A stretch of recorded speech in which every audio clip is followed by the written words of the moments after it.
요한복음 4장 25절입니다. 인용한 성경은 한글 킹제임스 성경입니다. 그 여인이 주께 말씀드리기를 나는 그리스도라 하는 메시아가 오실 줄을 아나이다. 그분이 오시면 우리에게 모든 일들을 말씀해 주실 것이니다라고 하니. 메시아는 히브리어이고 헬라어로는 그리스도입니다. 메시아, 그리스도 같은 의미로 기름 부음 받은 자라는 뜻입니다.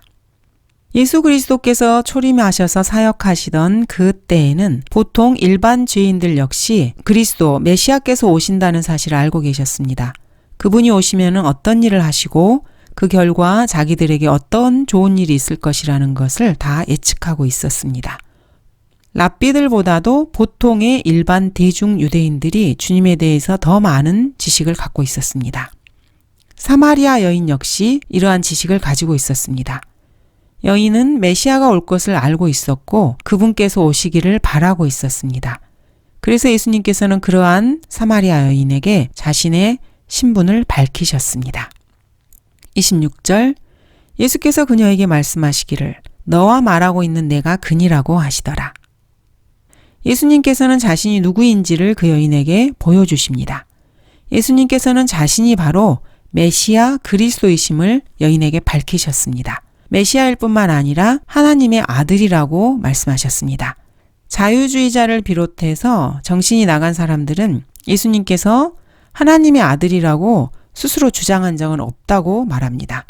이것은 그 사람들이 성경을 전혀 알지 못하는 사람들임을 입증할 뿐입니다. 요한복음 9장 35절에서 37절입니다. 예수께서 유대인들이 그를 쫓아내었다는 말을 듣고 난 후 그를 만나서 말씀하시기를 너는 하나님의 아들을 믿느냐고 하시니 그가 대답하여 말씀드리기를 그가 누구시니까 주여 내가 그를 믿고자 하나이다라고 하니라.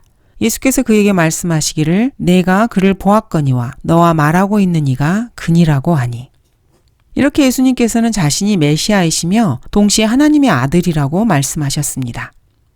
27절 이때 제자들이 돌아와서 주께서 그 여인과 말씀하고 계심을 이상히 여겼으나 무엇을 구하시나이까 혹은 어찌하여 그 여인과 말씀하시나이까 라고 말하는 사람이 아무도 없더라.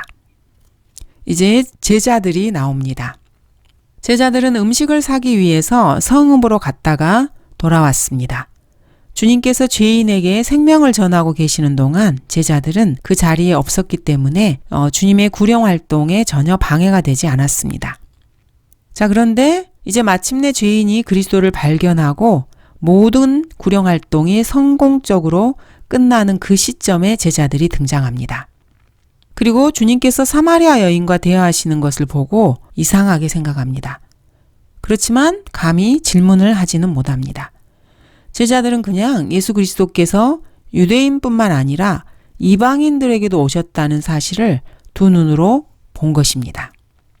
28절 그러자 그 여인이 물동이를 버려두고 성읍으로 들어가서 사람들에게 말하기를.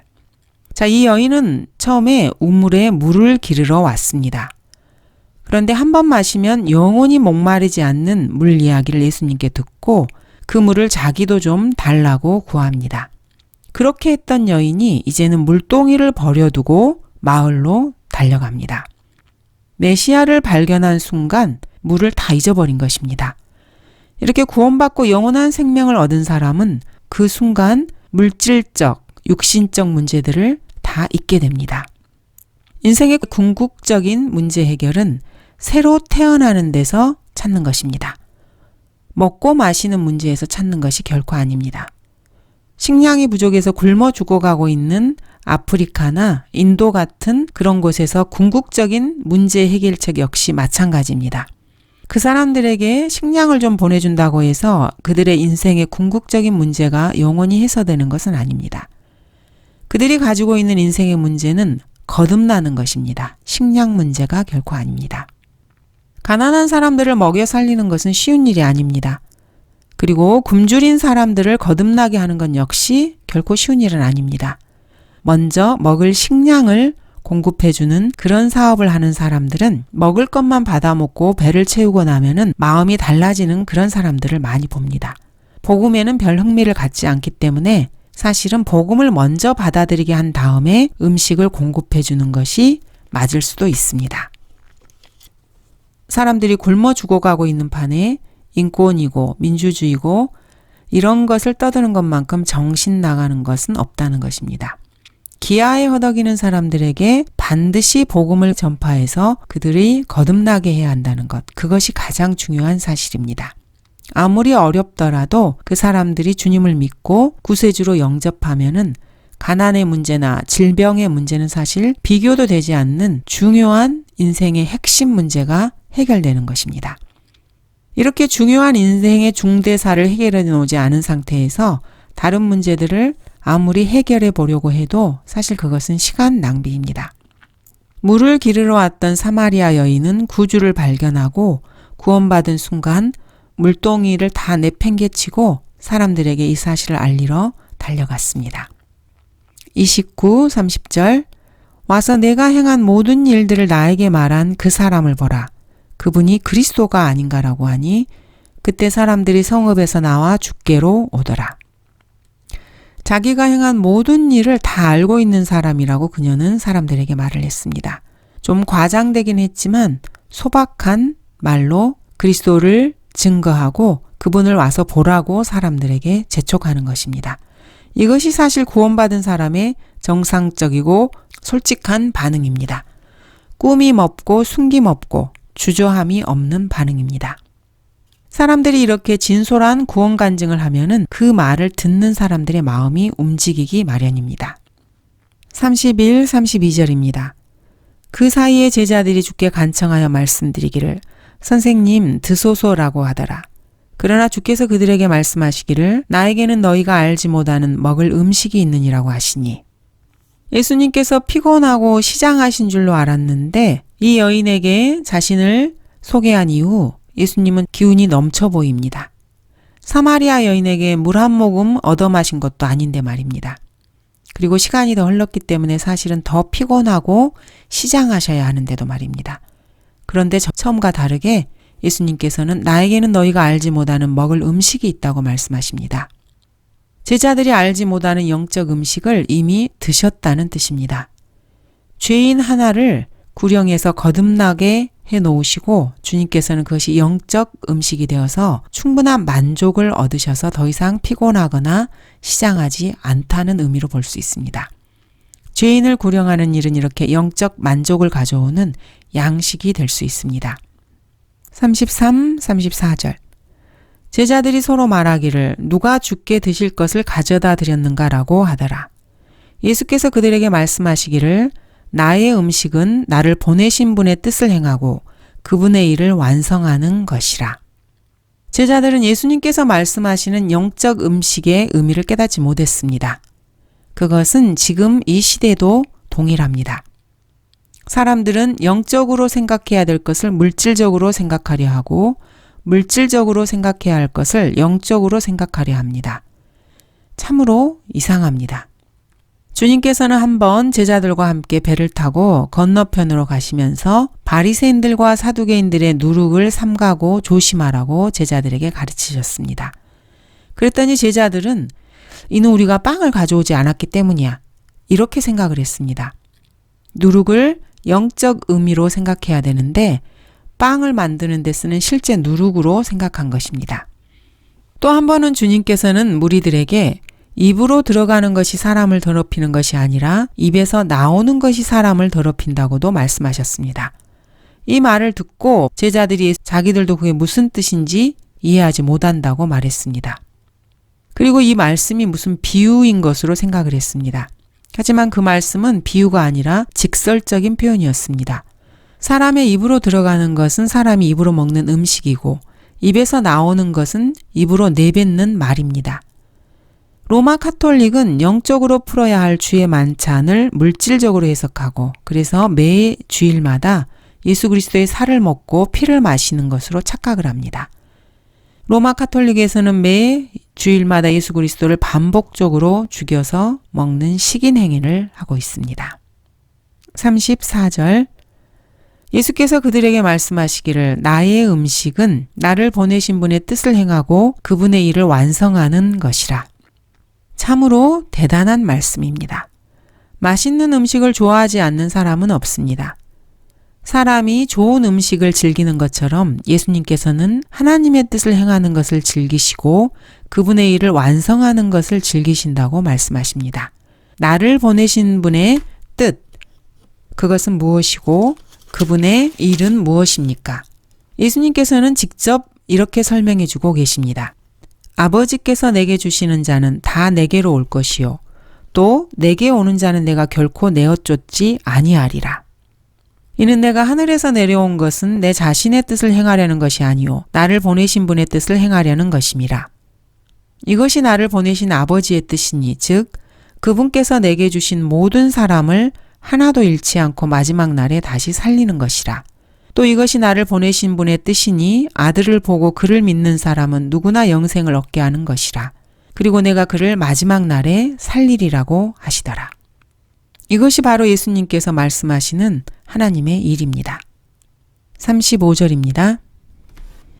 너희가 아직도 넉 달이 있어야 추수할 때가 된다고 말하지 아니하느냐. 보라, 내가 너희에게 말하노니 눈을 들어 밭을 보라. 이는 곡식이 추수하도록 이미 하얗게 되었습니다. 계절로 보면은 봄에 뿌린 씨를 가을에 거두어 드리려면 아직 넉 달이 있어야 되지만은 주님께서는 눈을 들어 밭을 보라고 말씀하십니다. 그리고 이미 곡식이 추수할 정도로 하얗게 익었다고 말씀하십니다. 밭은 세상을 말합니다. 주님께서는 제자들에게 세상을 보라고 말씀하시면서 복음 전파 사역의 시급함을 고무시키고 있습니다. 이 일은 지금 예수님께서 사마리아 여인을 구원하시고 그녀가 마을로 가서 사람들을 부르러 달려간 그 사이에 주님과 제자들과 사이에 오고 간 이야기입니다. 제자들은 사마리아 사람들은 아직 멀었다고 생각하고 있을 수 있습니다. 그런데 지금 주님을 만났던 사마리아 여인은 마을로 들어가서 물동이도 내팽개친 채 사람들을 부르러 갔습니다. 그리고 그녀의 말을 듣고 사마리아 사람들이 주님께로 달려오고 있는 그런 상황이었습니다. 30절은 그때 사람들이 성읍에서 나와 주께로 오더라고 말하고 있습니다. 주님께서는 이것을 보고 눈을 들어 밭을 보라고 말씀하신 것입니다. 지금 사마리아는 제자들이 생각하는 것처럼 추수를 하려면 아직도 넉 달이 있어야 하는 그런 밭이 아닙니다. 이미 추수해야 할 만큼 곡식이 익어 있는 상태입니다. 이 말씀은 이 시대에 우리에게도 정확하게 적용됩니다. 그리스도인들이 이런저런 핑계로 말씀 전파를 미루고 있을 때 세상으로 눈을 돌리라고 촉구하고 계시는 말씀입니다. 눈을 들어 세상을 보면은 많은 사람이 구원의 손길을 기다리고 있다는 것을 알 수 있습니다. 36절 또 거두는 사람은 삭슬 받고 영원한 생명에 이르는 열매를 모으느니라. 이는 뿌리는 사람과 거두는 사람이 다 함께 즐거워하려 함이라. 참으로 위대한 구절입니다. 주님께서는 여러분들에게 거두는 일을 때로 맡기기도 하십니다. 러크만 목사님께서도 집회에서 157명의 죄인들을 그리스도께로 인도한 적도 있습니다. 또 어떤 집회에서는 40명의 혼을 그리스도께로 이겨오기도 했고 또 50명의 혼을 더 구령하기도 하셨습니다. 이렇게 죄인들을 그리스도께로 인도하고 그 사람들에게 주 예수 그리스도를 구주로 믿고 영접하게 하는 것, 그것이 곧 거두는 일입니다. 이것은 영원한 생명에 이르는 열매를 모으는 일입니다.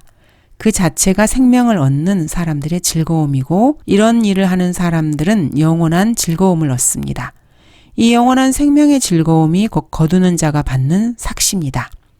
거두는 사람이 받는 삭은 이에 그치지 않고 하늘나라에 가면은 상이 더 많이 쌓여 있는 것을 보게 될 것입니다. 구령을 많이 하면 할수록 하늘나라에 자신의 은행 계좌에 예금이 점점점 쌓여가는 것입니다. 이 세상 은행은 신뢰하기가 어렵지만은 하늘나라 은행은 절대로 신뢰할 수 있습니다. 이는 뿌리는 사람과 거두는 사람이 다 함께 즐거워하려 함이라. 그리스도인들은 거두기만 하는 것이 아니고 뿌리기도 합니다. 어떤 그리스도인들이 뿌려놓은 복음의 씨를 다른 그리스도인들이 추수해서 들여올 수도 있습니다. 뿌린 결과를 이 세상에서 알지는 못하지만 하늘나라에 가면은 여러분들이 뿌린 것을 누가 거두어 드렸는지 그리고 또 다른 사람이 뿌렸던 것을 여러분이 어떻게 거두어 드렸는지를 알게 될 것입니다. 그러면은 그 사람이나 여러분이나 모두가 다 함께 즐거워하게 됩니다. 38절 나는 너희가 일하지 않은 것을 거두게 하려고 너희를 보내었노라. 이 일은 다른 사람들이 하였고 너희는 그들의 수고에 참여하였느니라 하시더라. 복음 전파 사역을 할 때는 사실 뿌리는 일과 거두는 일이 별도로 이루어지는 것이 보통입니다. 주일에 어떤 사람이 처음 교회에 방문을 합니다. 설교가 끝나고 초청 시간에 그 방문객이 구원받기 위해서 앞으로 나옵니다. 상담을 통해서 자신이 죄인이라는 사실을 시인하고 주 예수 그리스도를 자신의 구주로 영접하게 됩니다. 구원받은 것입니다. 그 사람이 여기까지 오게 한 그 사람이 누구인지는 모르지만은 어쨌든 누군가가 그에게 복음의 씨를 뿌려놓은 것이 분명합니다. 그리고 거두어 드리는 것은 지역교회에서 한 것입니다. 목사가 다른 교회 초청을 받아서 설교를 하면은 설교 후에 구원받지 못한 죄인들을 초청하는 시간을 갖게 됩니다. 러커만 목사님께서 한 번은 주일 예배에 3,000명이나 모이는 큰 교회에 가서 설교를 마친 다음에 초청 시간에 10명의 죄인들을 구원을 받게 해주신 적이 있습니다. 러커만 목사님께서 그 열매를 거두셨지만은 씨를 뿌린 사람은 목사님이 아니었습니다. 왜냐하면 그 지역에서 목사님은 거리 설교를 한 적도 없고 신방을 간 적도 없으며 전도지를 돌리는 수고도 하지 않았기 때문입니다. 목사님이 아닌 다른 누군가가 그런 일을 했습니다. 복음 사역에 함께하는 그리스도인들은 모두가 다 하나님과 함께 일하는 동역자들입니다. 그러므로 그리스도인들은 이 일은 다른 사람들이 하였고 너희는 그들의 수고에 참여하였느니라는 이 말씀에 귀를 기울여야 합니다. 지역 교회의 덩치만 키우는데 관심을 갖는다면은 그런 사람은 사업가이지 하나님과 함께 일하는 동역자는 아닙니다. 사업가들은 항상 남의 교회 회원들에게 눈독을 들입니다. 그리고 기회가 되면은 그 사람들을 훔쳐옵니다. 사도 바울은 우리는 하나님과 함께 일하는 동역자들이라고 말했습니다. 하나님의 동역자들이라는 것은 하나님께서 자기에게 맡기신 일, 하나님께서 자기에게 바라시는 일, 그리고 하나님께서 그 일을 어떻게 수행하기를 바라시는지 그대로 일을 하는 사람들입니다. 만약 하나님께서 여러분에게 어느 시골 벽지에 들어가서 작은 교회 목사가 되어서 20-30명의 회중을 인도하면서 여생을 보내기를 원하신다면은 그렇다면은 여러분은 그대로 해야 합니다. 그것이 여러분이 해야 할 최선의 일입니다. 하나님께서 여러분 개인에게 맡겨주신 시골뜨기 몇 명에게 영적 양식을 열심히 거두어서 먹이면 됩니다. 큰 교회를 맡은 사역자들이 하나님께서 맡기신 일을 수행하지도 않고 하나님께서 바라시는 대로 일을 하지 않는다면은 하나님께서는 그들을 내쫓아버리고 산골에서 열심히 일하고 있는 다른 사람을 불러들이실 것입니다. 39절 그 성읍의 많은 사마리아인들이 그 여인의 말로 인하여 주를 믿었으니 그녀가 증거하기를 그분은 내가 행한 모든 것을 내게 말씀하셨다고 함이더라. 사마리아인들은 이방인들입니다. 이방인들이 그녀가 증거한 이야기를 듣고 주를 믿었다고 말합니다. 이 사람들은 주님을 직접 본 것도 아니었습니다. 그 여인의 말로 인해서 주님을 믿었습니다. 사마리아 여인은 동네 사람들에게 와서 내가 행한 모든 일들을 나에게 말한 그 사람을 보라. 그분이 그리스도가 아닌가 이렇게 말했습니다. 이 여인이 무슨 정숙한 귀부인도 아니고 영향력이 있는 사람도 아니었으며 보잘것없는 남편이 5이나 있었던 그런 여인에 불과했습니다. 그러나 이방인들은 그 죄인의 증거를 듣고 주님을 영접했습니다. 이것이 바로 이 교회 시대의 우리들의 모습입니다. 하나님께서는 위대한 사역을 수행하기 위해서 반드시 위대한 사람들만을 사용하는 것은 아닙니다. 하나님께서는 보잘것없는 사람들을 사용하여서 위대한 사역을 감당하게 하십니다. 그리고 결국에 그 사람들을 위대한 사람으로 만드십니다. 하나님의 생각과 방법은 인간과는 전혀 다릅니다. 다만 증거하는 사람은 열심히 증거해야 합니다. 이 사마리아 여인도 열심이었습니다. 물 기르러 왔던 여인은 주님을 발견한 순간 물동이를 버려두고 성읍으로 달려갔습니다. 구주를 발견하고 주님을 영접하는 순간 사마리아 여인은 모든 것을 버려두고 자기를 구원해 주신 주님을 섬기는 일에 뛰어들었고 그분께 영광을 돌렸습니다. 자기가 알고 있는 바를 사람들에게 말했고 자기가 발견한 사실을 증거했습니다. 40절 그때 사마리아인들이 주께 와서 자기들과 함께 머무시기를 간청하니 거기서 이틀을 머무시더라. 그녀는 사람들에게 알리기만 한 것이 아니었습니다. 사람들을 그리스도께로 데리고 왔습니다. 사마리아인들이 주께 와서 자기들과 함께 머무시기를 간청합니다. 그래서 그리스도께서는 저기 이방인들의 마을에서 이틀을 머무시게 됩니다. 이방인들이 그리스도와 함께 이틀을 있는 이 장면은 2000년 교회 시대를 예표합니다. 주님께는 하루가 1000년 같고 1000년이 하루 같습니다. 이방인들이 구원받고 그리스도 안으로 들어오고 그리스도께서도 그들 안으로 들어와 사십니다. 이렇게 해서 벌써 2000년이 훌쩍 넘었습니다. 그렇다면 지금 이 시대가 어떤 때인지 조금 짐작을 할 수 있습니다. 교회 시대는 사실 이틀이 지나면 끝나는 시대입니다. 교회 시대가 끝나면 그 다음 셋째 날이 시작하고 어린 양의 혼인식이 열립니다. 교회 시대가 끝나면 예수 그리스도의 공중 재림이 있고 교회가 들려 올라가 혼인식을 치르게 됩니다. 셋째 날에 갈릴리 카나에서 혼인식이 있었는데 이렇게 요한복음 2장 1절을 말씀하십니다. 셋째 날에 혼인식이 있었다고 말하고 있습니다. 성경은 그 한 단어 한 단어가 사실은 깊은 내용을 담고 있습니다. 이 단어의 그 깊이를 알게 되면은 모두가 깜짝 놀랄 것입니다. 41, 42절입니다.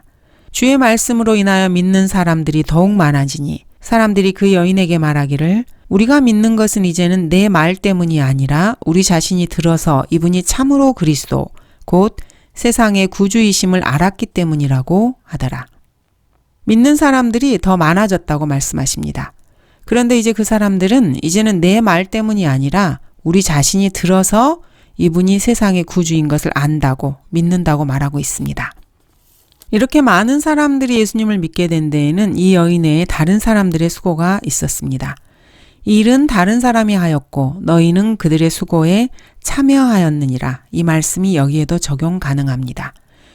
이 사마리아 여인이 사람들에게 와서 내가 행한 모든 일들을 나에게 말한 그 사람을 보라. 그분이 그리스도가 아닌가 이렇게 말했는데 이 여인의 말을 듣고 또 자기들 자신들이 들어서 이분이 참으로 그리스도 그 세상의 구주이심을 알게 되었다고 이들은 말합니다.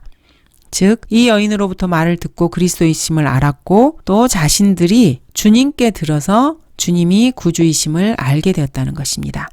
이렇게 복음이 전파되어서 어떤 죄인을 구원에 이르게 하기까지는 한 사람이 아니라 여러 사람이 수고한 결과로 나타나는 것이 보통입니다. 사마리아의 이방인들은 예수 그리스도께 행하시는 이런 뚜렷한 기적을 보고 그분을 믿은 것이 아닙니다. 들어서 예수님께서 그리스도시요 구주이신 것을 알게 되었고 믿게 되었습니다. 오늘날의 교회 시대에도 마찬가지입니다. 교회 시대에 거듭난 성도들은 예수님의 기적을 직접 목격하지는 못했습니다. 그러나 그리스도인들은 하나님의 말씀을 들어서 예수님이 구주이심을 알게 되고 믿고 구원받게 된 것입니다. 그러므로 믿음은 들음에서 나오며 들음은 하나님의 말씀에 의해서니라. 43절 이틀 후에 주께서 그곳을 떠나 갈릴리로 가시니라. 이틀이 2000년 교회 시대임은 이미 살펴보았습니다. 그리스도께서는 이틀 후, 즉 교회 시대가 끝난 후에 갈릴리로 가십니다. 갈릴리는 예수님의 고향입니다. 교회 시대가 끝나면 교회는 모두가 휴거되고 지상에 그리스도인은 한 사람도 없게 됩니다. 그리스도의 공중 재림 이후에 이 지상에는 유대인과 이방인만 남아 대환란을 맞이하게 됩니다. 대환란이 다 끝나갈 무렵에 그리스도의 지상 재림이 이루어집니다.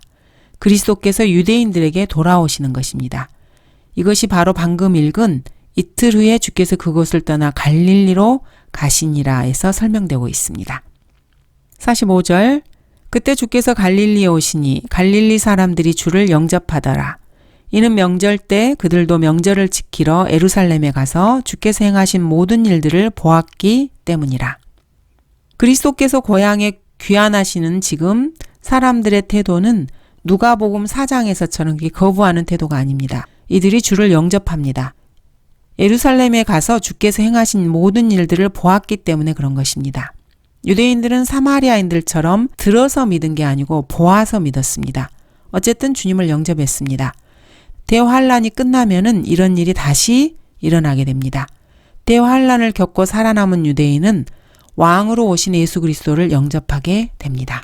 46절 그 후에 예수께서 다시 갈릴리의 카나에 오시니 그곳은 물로 포도주를 만드신 곳이더라. 그곳에는 어떤 귀족이 있었는데 그의 아들이 카퍼나움에서 병이 들었더라.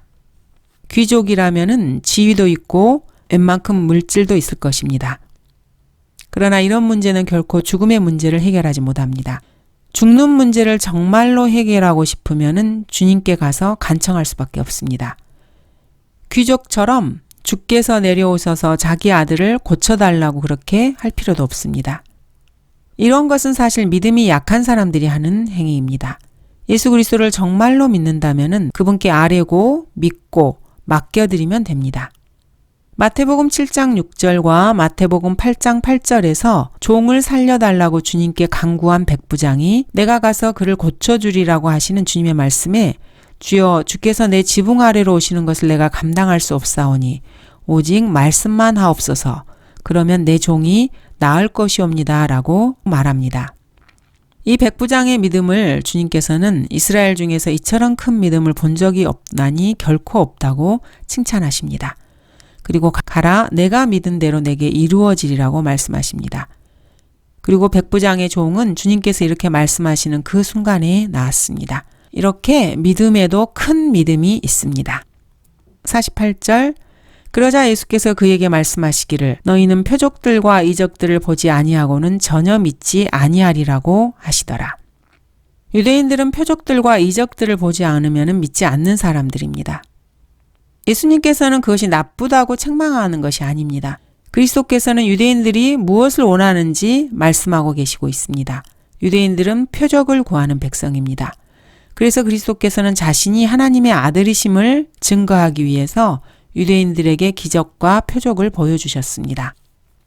이 교회 시대의 이방인들이 표적을 구하는 것은 말이 안 되는 말입니다.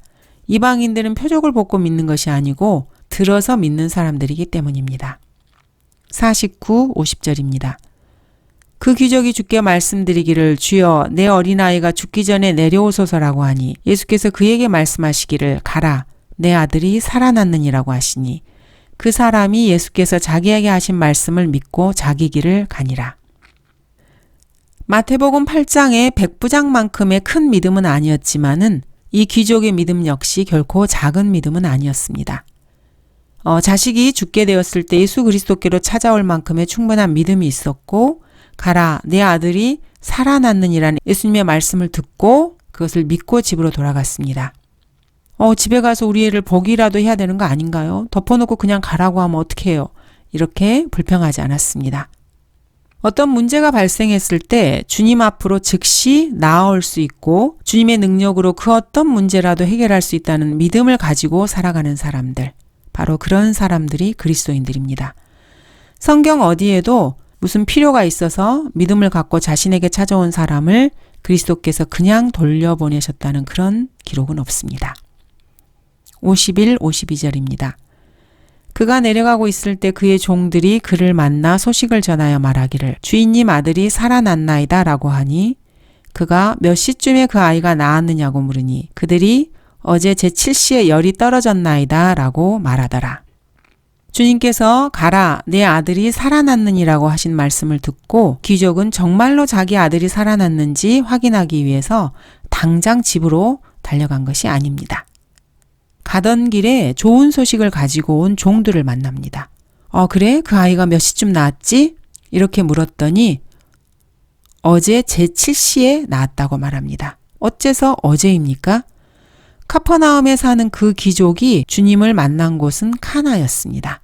카퍼나움과 카나는 길어야 4시간이면 갈 수 있는 거리입니다. 예수님께서 가라 내 아들이 살아났느니라고 말씀하신 것이 제7시 오후 1시쯤이었습니다. 예수님의 말씀을 듣고 귀족이 즉시 집으로 갔으면은 해가 지기 전에 집에 당도했을 것입니다. 그런데 바로 집에 가지 않고 이튿날 느긋하게 귀가하고 있었습니다. 그가 카나에 남아서 그날 밤 뭘 했는지 카퍼나움의 집으로 돌아가면서 무엇을 했는지는 알 수 없지만은 그는 가라 내 아들이 살아났느니라고 주님이 말씀하셨을 때 그 말씀대로 되리라는 것을 믿고 조금도 의심하지 않았던 것입니다. 정말 대단한 믿음이라고 할 수 있습니다. 이것이 참된 믿음입니다. 그 다음 날 느긋하게 집으로 향하다가 종들을 만나서 자기 아들이 살아났다는 것을 확인했습니다. 하지만 그게 중요한 것이 아니라 이미 그것은 다 알고 있었던 거기 때문에 죽어가던 아들이 열이 내리기 시작한 그 시각이 바로 예수님께서 말씀하시던 그 시각과 정확히 일치하는지가 그는 궁금했습니다. 그래서 몇 시쯤에 그 아이가 낳았느냐고 물었습니다.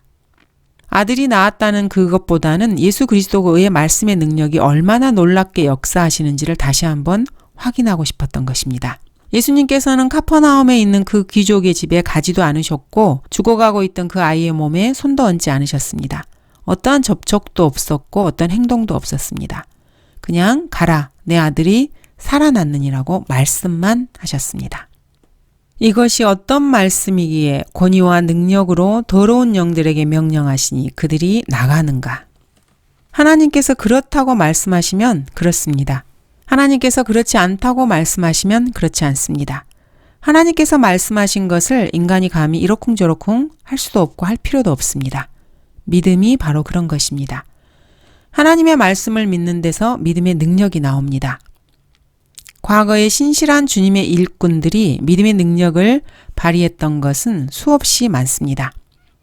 빌리 브레이 목사는 자기 딸이 병들어 죽게 되었을 때 딸을 병원에 입원시키려고 데리고 가서 보니까 단돈 17센트밖에 없었습니다. 담당 의사를 만나서 잘 이야기해서 딸의 입원 수속을 발부리했지만은 마음대로 되지 않았습니다. 그래서 거의 죽어가고 있는 딸을 데리고 그냥 발길을 돌릴 수밖에 없었습니다. 그는 딸을 안은 채 병원 복도에 끌어앉아 하나님께 기도를 드렸습니다. 주님, 지금 제 딸이 죽어가고 있습니다. 이대로 딸의 시체를 안고 집에 돌아가서 아내를 볼 면목이 없습니다. 그러나 저는 주께서 지금 우리를 보고 계시고 당장 제 딸을 살려주시리라는 것을 의심치 않습니다. 주님만 믿고 우리 부녀가 여기서 일어나 걸어가려고 합니다. 그리고 모든 사람들에게 주님의 영광을 증거하고 싶습니다. 주님 영광 받으시기 바랍니다. 아멘. 그리고 그 딸에게 말했습니다. 자, 애야, 이제 다 나았으니까 어서 일어나. 집으로 가자. 자, 그런데 그의 딸은 그 자리에서 벌떡 일어났고 빌리 브레이브는 딸과 함께 병원에서 걸어 나왔습니다. 하나님께서는 우리 믿음의 역사를 능력으로 이루신다고 성경은 말씀합니다. 그의 온갖 기뻐하시는 선하신 뜻과 믿음의 역사를 능력으로 이루시사 우리 하나님과 주 예수 그리스도의 은혜를 따라 우리 주 예수 그리스도의 이름이 너희 가운데서 영광을 받으시고 너희도 그 안에서 영광을 받게 하려 함이니라. 그리스도인들의 믿음의 역사를 능력으로 이루셔야만 우리 주 예수 그리스도의 이름이 그리스도인들 가운데서 영광을 받으신다고 말씀하십니다. 그리고 우리도 그 안에서 영광을 받게 됩니다. 그리스도인들 가운데 많은 사람들이 믿음의 참뜻을 제대로 이해하지 못하고 있습니다. 많은 사람들의 믿음이 추상적이고 허구적입니다. 믿음이 추상적이고 허구적이기 때문에 자신들이 믿는다는 하나님을 추상적이고 허구적인 하나님으로 만듭니다. 하나님을 믿는다는 것은 성경이 증거하고 있는 하나님, 실제로 살아서 역사하시는 하나님을 믿는 것입니다. 하나님을 믿는다는 것은 곧 하나님의 말씀을 믿는 것입니다. 그러므로 말씀을 믿지 않으면서 하나님의 능력을 기대한다는 것은 불가능합니다. 믿음의 역사가 능력으로 이루어지기를 원하면은 말씀에 근거한 믿음을 가져야 합니다. 그러면 자신의 믿음은 능력을 갖게 됩니다. 하나님의 말씀을 있는 그대로 믿지 못하고 말씀을 왜곡, 변개, 그리고 사사로이 해석하게 되면은 하나님의 말씀을 믿는 것이 결코 아닙니다. 이것은 엉터리 믿음이고 능력이 없는 거짓말입니다. 53, 54절입니다. 그러므로 그 아버지는 그 시간이 예수께서 자기에게 내 아들이 살아났다고 말씀하신 그때인 줄 알고 그 자신과 온 집안이 믿으니라. 이것이 예수께서 유대에서 갈릴리로 오신 후에 행하신 두 번째 기적이라. 예수님께서 말씀하신 그때가 바로 아들이 살아난 시간이었음을 확인했습니다. 그래서 귀족 자신뿐 아니라 온 집안이 예수님을 믿게 되었습니다. 어린 자녀가 병들어 죽게 된 것을 계기로 해서 아버지가 예수 그리스도께로 나와왔고 그분을 믿고 그분의 말씀의 능력을 신뢰해서 온 집안이 예수님을 믿게 되었습니다. 이것이 예수 그리스도께서 갈릴리에 오셔서 행한 두 번째 기적이었습니다. 첫 번째 기적은 혼인식에서 물을 포도주로 바꾼 사건이었습니다. 그것은 바로 예수 그리스도의 피 흘리심을 예표하는 사건이었습니다. 같은 장소에서 일어난 이 두 번째 기적은 사실 부활을 예표하고 있습니다. 감사합니다.